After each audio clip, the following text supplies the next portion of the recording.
Welcome back to the Takeout. Republicans running against Democratic Socialists have found an unlikely ally, other Democrats.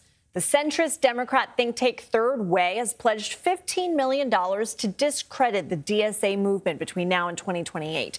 Its efforts will include information and social media campaigns, not the targeting of individual candidates. Jonathan Cowan is the president of Third Way and joins us now. Jonathan, thanks for being here. So you told the New York Times this includes candidates like Abdul El-Sayed, who are not part of the DSA. He won the Michigan primary last night. I don't even know what day it is. Does that mean this is just a campaign against the more progressive wing of your party? Absolutely not. So, look, our bottom line is this, and we are a centrist democratic organization. The DSA and its platform are crazy, radical in the extreme, and they will do severe damage to Democrats up and down the ballot from the White House in 2028 all the way through the House and the Senate. We are opposed to the DSA, not to any particular candidate, and we think Democrats need to wake up to the danger that the DSA poses and make sure they deeply, deeply distance themselves from such a toxic organization. But what is it about their message that you think is resonating with people? Well, look, the DSA message, for the most part, has only resonated in the deepest blue places in America. That's almost always been the case.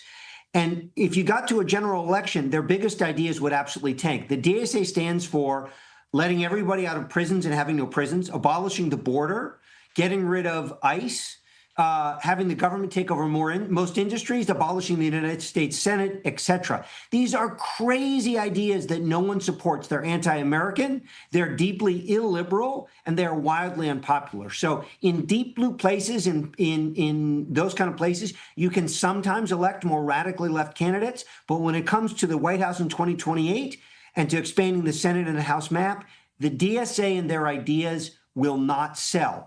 Even more importantly, the DSA said its explicit mission is to destroy the Democratic Party from within. They want to take over the party, eventually end the Democratic Party, have their own DSA party, and hope the Democratic Party goes away. So if you're a Democrat, whether you're very progressive or very moderate or very conservative, you should be deeply worried about the extremism of the DSA. And look, some of the candidates have backed away from either previous statements that they've made or some of the platforms that you suggested. Maybe that is to appeal to a more general electorate. I don't know. You would have to ask them. But would it be your preference to have some of these DSA candidates in the House and the Senate to give Democrats an extra vote, or would you prefer that person to be a Republican?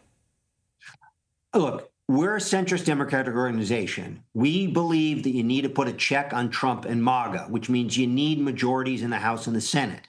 But we do not believe that the DSA and its ideas are good for Democrats long run. We believe that if Democrats cozy up to the DSA, are part of the DSA, take the DSA support, that will ultimately make it impossible to win the White House, and it will harm Democratic majorities in the long run. Look, right now, the top priority is making sure, if you're a Democratic organization, that Trump and MAGA get a check on them by at least flipping the House, if not the Senate.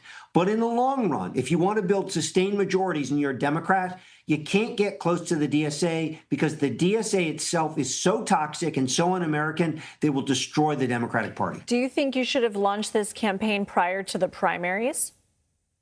Great question. I wish I had. I certainly wish I had. But look, Third Way as an organization took on Bernie Sanders in 2016 and 2020 in the Democratic primaries. And we were the lead outside organization taking on Sanders, and we helped to beat him both times. So this is not a new fight for us.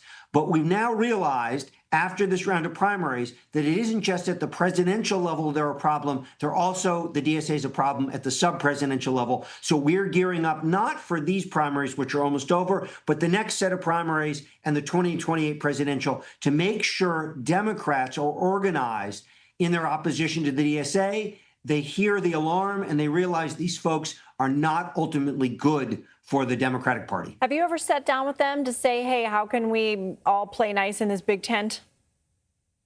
Never sat down with them. I'd imagine the DSA has no interest in working with me because we've been critical of them and they've been critical of us. Again, it isn't that we are opposed to the left or progressives on the left.